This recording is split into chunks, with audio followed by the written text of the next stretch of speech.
মানা হয় ক্যাটস আর ডগস এই রকম অ্যানিমেলসদের কাছে সিক্স সেন্স হয়। ওরা আমাদের আশেপাশে হওয়া কিছু কিছু ঘটনা খুব ভালোভাবে অনুভব করতে পারে, যেটা আমরা মানুষরা নর্মালি দেখতেও পারি না। সেই রকম জিনিসই ওরা খুব ভালোভাবে অনুভব করতে পারে। এরকমই হয়েছে ফ্লোরিডার একটি ঘরের মালিক যখন দেখলো যে ওদের বিড়ালগুলো কিছুদিন বাবদ অদ্ভুত আচরণ করছে, পুরো রাত ঠিকভাবে ঘুমাতো না, তখন মালিকটা তাদের ঘরে সিসিটিভি লাগিয়ে দিল। পরের দিন যখন ক্যামেরা চেক করার পর মালিকটা যা যা দেখলো সবার হোশ ওড়ানোর জন্য যথেষ্ট। ওই দিন যে ওই ক্লিপের মধ্যে হচ্ছিল সেটা নর্মাল না। ওই ক্লিপটা যদি তোমরা ভালো করে দেখো, ওই চেয়ারগুলো নিজে নিজে মুভ করা, দরজা নিজে নিজে খুলে যাওয়া, আর সবথেকে ভয়ঙ্কর জিনিস একটা কালো ছায়া ঘরে হাঁটা চলা করা, এই জিনিসগুলো দেখে ঘরের মালিককে খুব ভয় পাইয়ে দেয়।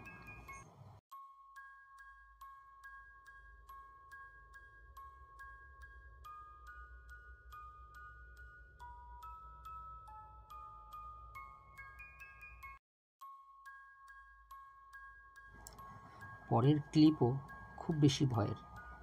বিদেশে মোটামুটি সবার বাড়িতেই সিকিউরিটি ক্যামেরা লাগানো থাকে। একদিন নিউ ইয়র্কের বাসিন্দা একটা কাপেল তাদের ঘরের বাইরে সিকিউরিটি ক্যামেরাতে একটা অদ্ভুত জিনিস ক্রস করতে দেখলো। ওরা দেখলো কিছু একটা হাওয়াতে ফ্লোট করতে করতে যাচ্ছে। ওটা কোনো পারফেক্ট হিউম্যান বা কোনো অ্যানিমেল ছিল না। ওনারা যখন ওই ফুটেজকে ভালোভাবে চেক করতে লাগলো তখন ওরা বেশ ভয় পেয়ে যায়। ওনারা নিউজেও বলেছে যে ওই জিনিসটাকে দেখতে তাদের গায়ের লোম দাঁড়িয়ে গেছিলো। এরকম লাগছিল যে কোনো জিনিস হাওয়াতে ভাসতে ভাসতে চলে যাচ্ছে। ওই জিনিসটা খুব ধোয়া ধোয়া আর আবছা দেখাচ্ছিল। অনেক রিসার্চ করার পরও ওদের হাতে বেশি কিছু আসেনি, কিন্তু ওরা আজও বলে যে ওই জিনিসটা নর্মাল না, বরঞ্চ প্যারানর্মাল ছিল।